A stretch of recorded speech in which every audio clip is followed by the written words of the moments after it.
Chemistry নিয়ে যারা পড়াশোনা করেছেন, সামনে যাদের প্রাইমারি ভাইভা পরীক্ষা রয়েছে, এই ভিডিওটি আপনাদের জন্য খুবই গুরুত্বপূর্ণ। এই ভিডিওতে আমরা রসায়ন প্রাইমারি ভাইভা নোট থেকে 6 নম্বর রিয়েল ভাইভা এক্সপিরিয়েন্সটি আপনাদের সাথে শেয়ার করব। আশা করছি আসন্ন ভাইভা পরীক্ষায় আপনারা এখান থেকে কমন পেয়ে যাবেন। যার রিয়েল ভাইভা নিয়ে আলোচনা করব তিনি শেরপুর জেলা থেকে ভাইভা পরীক্ষায় অংশগ্রহণ করেছিলেন। কাজেই শেরপুর জেলা থেকে যারা ভাইভা পরীক্ষায় অংশগ্রহণ করবেন তাদের জন্য খুবই গুরুত্বপূর্ণ। সেই সাথে অন্যান্য জেলা থেকে যারা কেমিস্ট্রি নিয়ে ভাইভা পরীক্ষা দেবেন তাদের জন্য সমান গুরুত্বপূর্ণ। তো কমন যে ফর্মালিটিস থাকে, অনুমতি নিয়ে ভিতরে প্রবেশ, এরপর সালাম প্রদান, বসতে বললে ধন্যবাদ জ্ঞাপন করে আসন গ্রহণ এবং একাডেমিক যে কাগজপত্র চেয়ে থাকে সেগুলো দেয়া, সেই সাথে স্বাক্ষর বা লেখা চেক করার জন্য যে বাক্যগুলো লিখতে দেয় সেগুলো শেষে স্যার সরাসরি যে প্রশ্ন জিজ্ঞেস করলেন সেটি হচ্ছে রসায়ন কি। তো আমি বললাম বিজ্ঞানের যে শাখায় পদার্থের গঠন, পদার্থের ধর্ম এবং পদার্থের পরিবর্তন নিয়ে আলোচনা করা হয় তাকে রসায়ন বলে। স্যার এবার জিজ্ঞেস করলেন মানুষে কিভাবে রসায়ন হয়। তো আমরা আমাদের নোটে এটি সংযোজন করেছি। আপনারা এভাবে বলতে পারেন মানুষে যেভাবে রসায়ন হয়। বলতে পারেন মানুষের আবেগ, অনুভূতি, ভালোবাসার নেপথ্যে রয়েছে কিছু জৈব রাসায়নিক পদার্থের ক্রিয়া প্রতিক্রিয়া। মানুষের প্রেমে পড়লে তার মস্তিষ্কে ডোপামিন, ফেরোমন, সেরোটোনিন নামক রাসায়নিক পদার্থগুলো নিঃসরিত হয়। এই সকল কেমিক্যাল ওষুধের মতো কাজ করে এবং মানব মস্তিষ্কের বিনোদন কেন্দ্রকে উদ্দীপ্ত করে। পার্শ্ব প্রতিক্রিয়া হিসেবে মানুষের হৃদস্পন্দন বেড়ে যায়, ক্ষুধা ও ঘুম কমে যায়। আর এভাবেই মানুষে রসায়ন হয়। স্যার এবার বললেন রসায়ন কি কাজে লাগে। বললাম রসায়ন একজন মানুষের দৈনন্দিন জীবনের সর্বক্ষেত্রে কাজে লাগে। একেবারে প্রভাত থেকে শুরু করে ঘুম অবধি মানুষের প্রতিটি কর্মে রসায়ন জড়িয়ে আছে। স্যার এবার জিজ্ঞাসা করলেন সহকারী শিক্ষক হয়ে রসায়নের জ্ঞান কিভাবে কাজে লাগাবেন। এই প্রশ্নটি জিজ্ঞাসা করার চান্স সবচেয়ে বেশি, যে আপনার পড়িত বিষয়ের জ্ঞান আপনি প্রাইমারিতে কিভাবে কাজে লাগাবেন। তো আপনারা বলতে পারেন প্রাথমিক শিক্ষায় রসায়নের জ্ঞানকে বিভিন্নভাবে কাজে লাগানো যায়।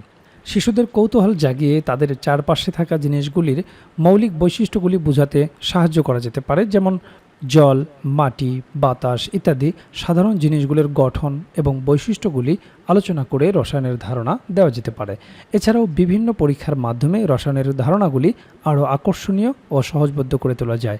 খাদ্য, পোশাক, বাসস্থান, স্বাস্থ্য, শক্তি এবং বিশুদ্ধ বায়ু ও জলের মতো মৌলিক চাহিদা পূরণে রসায়নের ভূমিকা আলোচনা করা যেতে পারে। সেই সাথে প্রাথমিক স্তরে যে বিজ্ঞান বইগুলো রয়েছে সেই বিজ্ঞান বইয়ের বিভিন্ন বিষয়গুলিকে আরও সহজভাবে উপস্থাপন করার জন্য রসায়নের জ্ঞানকে কাজে লাগানো যেতে পারে। এরপর স্যার জিজ্ঞেস করলেন কেন আপনি প্রাথমিকের শিক্ষক হতে চান। এই প্রশ্নটি মোটামুটি সবাইকে জিজ্ঞেস করা হয়, বিশেষ করে যাদের সাবজেক্ট ভালো এবং যারা পাবলিক ইউনিভার্সিটি থেকে ভাইভা পরীক্ষায় অংশগ্রহণ করেন তাদেরকে বেশিরভাগ ক্ষেত্রে এই প্রশ্নটি জিজ্ঞেস করা হয়। তো আপনি যে সাবজেক্ট থেকে পড়াশোনা করেন বা যে প্রতিষ্ঠান থেকেই আপনি ভাইভা পরীক্ষায় অংশগ্রহণ করেন এই প্রশ্নটা আপনাকে জিজ্ঞেস করবে যে আপনি কেন প্রাথমিকের শিক্ষক হতে চান। তো এক একজনের কারণ এক এক রকম হতে পারে, তবে আমরা একটা ফরম্যাট এখানে দিয়েছি। যদি আপনার কাছে মনে হয় যে না এটি বলা যায় তাহলে বলবেন, আর যদি আপনার স্পেসিফিক কোনো কারণ থাকে তাহলে সেটিই বলবেন, তবে মিথ্যার আশ্রয় নেবেন না।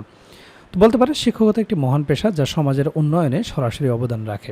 বর্তমান সময়ে এটি একমাত্র চাকরি, আর্থিক এবং সামাজিক সম্মান নিয়ে পরিবারের সাথে থেকে করার সুযোগ রয়েছে। এছাড়াও নিজ এলাকার শিক্ষার্থীদের প্রতি আমার একটা দায়বদ্ধতা এবং মানসম্মত শিক্ষা নিশ্চিতকরণের ব্যাপারটা অনেক আগে থেকেই কাজ করেছে।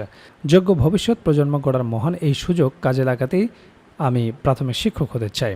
কমন ফরম্যাট হিসাবে এটি আপনি বলতে পারেন, অথবা আপনার স্পেসিফিক কারণ থাকতে পারে, আপনার মা শিক্ষক হতে পারেন, আপনার বাবা শিক্ষক হতে পারেন, অথবা আপনার পরিবারে কেউ শিক্ষক হতে পারেন, তাকে দেখে আপনি ইন্সপায়ার্ড হয়েছেন, বা অন্য যদি কোনো কারণ থেকে থাকে সেগুলো আপনি বলবেন। এরপর স্যার আমাকে জিজ্ঞেস করলেন কোনো একটা ছাত্র অনেকদিন যাবৎ স্কুলে আসে না, তার জন্য আপনি কি করবেন। তাকে নিয়ে যেটি করতে পারেন সেটি হলো কেস স্টাডি। কেন সে আসে না কারণ জানার চেষ্টা করবেন, এরপর উপায় খুঁজে তাকে বিদ্যালয়ে নিয়মিত করার চেষ্টা করবেন। স্যার এবার বললেন বর্তমানে আপনি কি করছেন। তো আমি বললাম। এরপর স্যার জিজ্ঞেস করলেন চাকরি করবেন, চাকরি হলে চাকরি করবেন তো। আমি বললাম অবশ্যই করব স্যার। এরপর স্যার বললেন আপনি আসুন। আমি সালাম দিয়ে ভাইভা বোর্ড থেকে বের হয়ে আসলাম।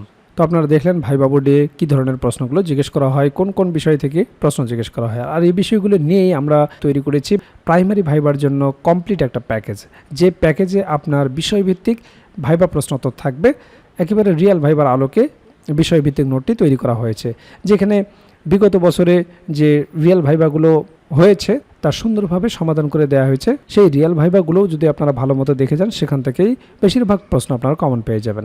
এছাড়াও আপনারা জানেন যে ডিপার্টমেন্টে আপনি ভাইভা দিতে যাবেন, সেই ডিপার্টমেন্ট সম্পর্কে অবশ্যই আপনাকে প্রশ্ন জিজ্ঞেস করতে পারে। তো সেই বিষয় সম্পর্কে একটা ভাইভা নোট থাকবে, প্রাইমারি সম্পর্কিত একটা ভাইভা নোট থাকবে। প্রাইমারি ভাইভাই অবশ্যই আপনাকে অনুবাদ জিজ্ঞেস করবে, অনুবাদের উপর একটা ভাইভা নোট থাকবে, যেগুলো প্র্যাকটিস করে গেলেই যথেষ্ট। এরপর আপনার নিজ জেলা সম্পর্কে অবশ্যই আপনাকে দু একটি প্রশ্ন জিজ্ঞেস করতে পারে। আপনার জেলা কেন বিখ্যাত, আপনার জেলা দর্শনীয় স্থান কি, আপনার জেলার নামকরণ ইতিহাস কি, বিখ্যাত খাবার কি, ভাষা ও সংস্কৃতি সম্পর্কে জিজ্ঞেস করতে পারে, মুক্তিযুদ্ধে কী অবদান রেখেছিল, নানাবিধ গুরুত্বপূর্ণ প্রশ্ন থেকে আপনাকে দু চারটি প্রশ্ন জিজ্ঞেস করতে পারে। তো সে সম্পর্কিত আপনার জেলার ওপর সুন্দর একটা সাজানো গোছানো নোট থাকবে।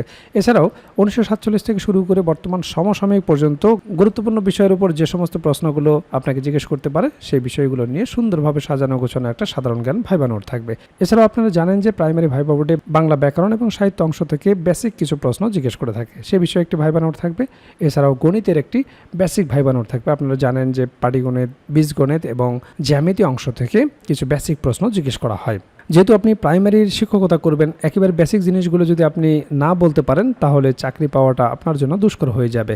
কাজেই ভাইভা পরীক্ষায় আপনি যত ভালো করবেন, আপনার চাকরি পাওয়ার সম্ভাবনা তত বেড়ে যাবে। কাজেই যারা প্রাইমারি ভাইবার জন্য গুছিয়ে কার্যকর একটা প্রস্তুতি নিতে চান, আমাদের ভাইভা প্যাকেজটি দ্রুত সংগ্রহ করুন। ইতিমধ্যে অনেক প্রার্থী আমাদের কাছ থেকে ভাইভা প্রার্থী সংগ্রহ করেছেন, তারা প্রস্তুতি শুরু করে দিয়েছেন। এখনও যারা প্রস্তুতি গুছিয়ে নিতে পারেন না, স্ক্রিনে দেওয়া হোয়াটসঅ্যাপ নাম্বারে যোগাযোগ করে আমাদের কাছ থেকে প্রাইমারির এই ভাইভা প্যাকেজটি সংগ্রহ করতে পারেন। প্যাকেজটি আপনারা দুইভাবে নিতে পারবেন, আপনারা হার্ড কপি নিতে পারবেন কুরিয়ারের মাধ্যমে, এছাড়াও পিডিএফ প্যাকেজ আপনারা নিতে পারবেন। কাজেই দেরি না করে দ্রুত স্ক্রিনে দেওয়া হোয়াটসঅ্যাপ নাম্বারে যোগাযোগ করে প্যাকেজটি সংগ্রহ করুন।